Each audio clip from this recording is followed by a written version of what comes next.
You're listening to a For the Planet production.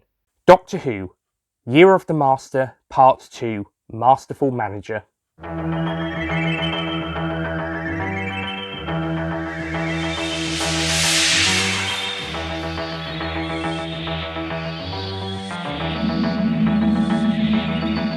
Doctor Who, Year of the Master, Part 2, Masterful Manager, written and read by Nick Payne.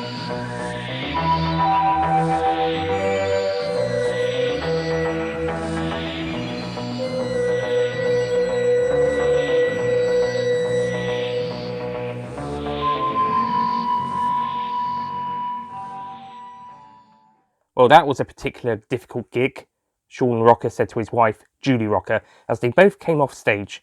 Yeah, I don't know how we managed to hear ourselves over that crowd, Julie replied. Sean and Julie Rocker were two members of a band called Doctor Who and the Solar Stars, which was, as the name suggests, a band created by the Doctor and featured one of the Guardians of the Solar System. Sean and Julie had applied as bandmates whilst travelling with the Doctor and married shortly after the band had started up. Since then, their popularity had risen, but they hadn't reached peak in neither popularity or their creative stride. Still, the audiences were there, and they were loud. So loud, as the Rockers had said, they were unable to hear themselves singing over the crowds. At that moment, they were joined by one of their bandmates, Lady Venus Victorious, the guardian of the planet Venus, and a pop star in the making, which is why she joined the Doctor's band. She snuck up behind them and jumped on their backs, wrapping her arms around them, and then placed her hands on Sean's right shoulder and Julie's left. "Wasn't that fun?" she exclaimed excitedly. "Yeah, I guess," Julie said, "but we could barely hear ourselves over the crowds." "That is to be expected," Lady Venus replied. She then got off the backs of her bandmates and ran into her changing room, excitedly and with much joy. "Where does she get so much energy?" Sean asked. "Venus," replied Julie. "Yeah, her," Sean replied, thinking that Julie had asked him if he meant Venus. "No, I was answering your question," Julie responded. "She gets her energy from her home planet, whom she is named after." "Oh, right, yes, sorry," Sean said, slightly embarrassed. The door to Venus's dressing room then opened quickly. A worried-looking Venus looked out at her bandmates. I didn't mean any offence," Sean spluttered. "Nor I," added Julie. "What?" Venus asked. What? Sean and Julie asked in response. "Whatever," Venus said. "Listen, there's a strange woman in my dressing room. What you do in your spare time is completely your business," came a voice from behind the Rockers. It was the Doctor, the leader and the founder of the band, who had brought them all together in the first place. She was accompanied by K9, the second model of a robot dog from the 51st century, the Doctor's predecessor acquired on one of their many adventures. "What? No!" exclaimed Venus. "She was just waiting in my dressing room. When I asked her what she was doing there, she'd said she'd only tell us when all of us were there." "How odd," the Doctor said. "We better go in then." Venus nodded and opened the door. The five of them went inside the dressing room. Venus's dressing room was full of posters of herself or of the band. There were a few pictures of her with the band, and her with a few other people. At the end of the room was a mirror on a desk. In front of the desk and the mirror was a swivelly chair. Sitting on the swivelly chair was a woman with long, dark hair. She smiled. The band saw her reflection in the mirror, including her smile. The Doctor sighed. She knew who was sitting in Venus's chair. "Ah," the woman said ominously. "I've been expecting you." She then turned the swivelly chair round to face the band. "Doctor Who and the Solar Stars." "It's just the Solar Stars," the Doctor replied. "But you are the Doctor?" asked the woman. "Yes," the Doctor replied, "and it's just the Doctor, not Doctor Who. I may sometimes go by Doctor Who, but I am generally referred to as the Doctor." The woman crossed her legs together and raised her right eyebrow. "Am I supposed to be impressed?" she asked. "Perhaps you could tell us who you are, at long last," Venus said. "Forgive me for my secrecy and intrusion," the woman said. "I am usually referred to as the Master." "Called it," the Doctor said. "So what do you want, Master?" "Why, Doctor, I thought that was obvious," the Master said, slightly seductively. "You want to kill me?" the Doctor asked. "Not now," the Master replied. "At the moment I am on a break from my evil schemes." "Ha!" exclaimed the Doctor. "It's true," the Master said. "So I decided to become the manager of your band." "What?" Sean asked. "You heard," the Master replied. "Unless, that is, you already have a manager." "No," Julie replied. "We manage ourselves." "Then it is settled," the Master said, getting up and out of Venus's chair.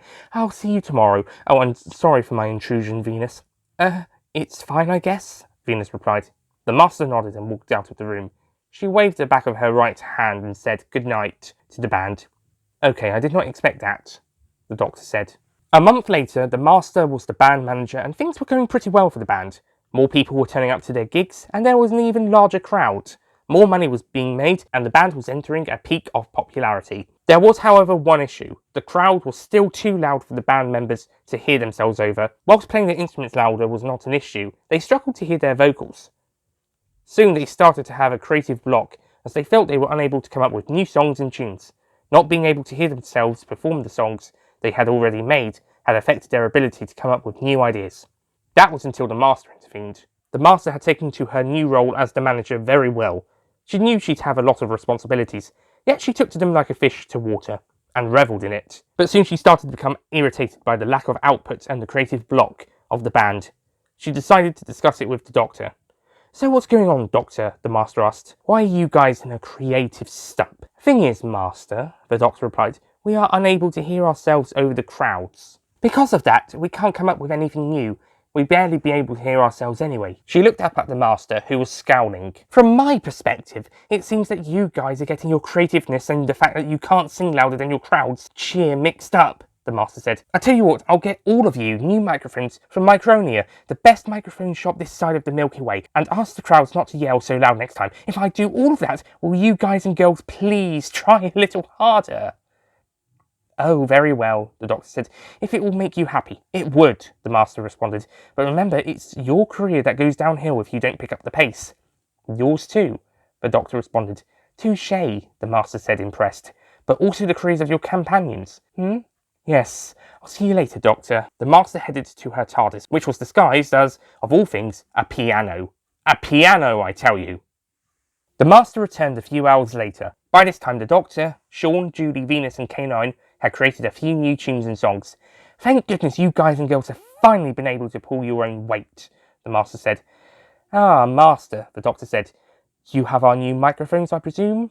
"You presume?" the Master snarked. She sighed. "Yes, I did get your new microphones and I have placed measures to ask people to keep their voices down whilst you are singing." "Ah, that's great news," Sean said happily.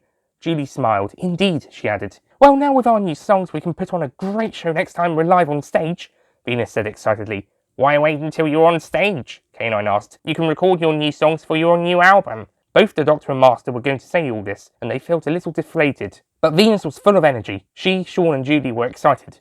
The Doctor smiled. "Okay then," she said. "Let's do it." Later, after the band had recorded their album, the Doctor decided to thank the Master for her help. "It was my pleasure," the Master responded, "and I mean it. I want to be, your friend."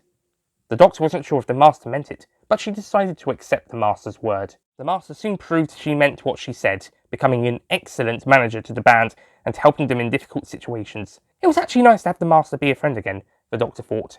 How long would it last? Probably until one or both of them regenerated. But for the time being, they were happy, and that was what was important. The end.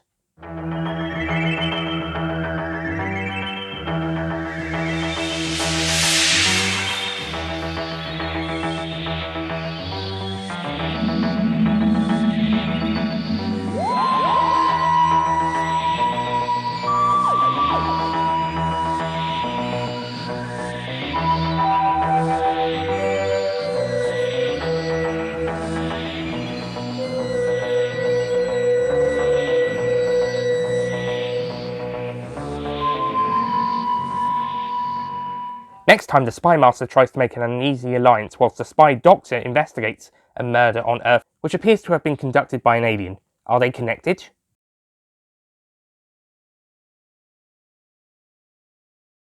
Don't forget to click below to subscribe to the Nicholas Payne audio YouTube channel.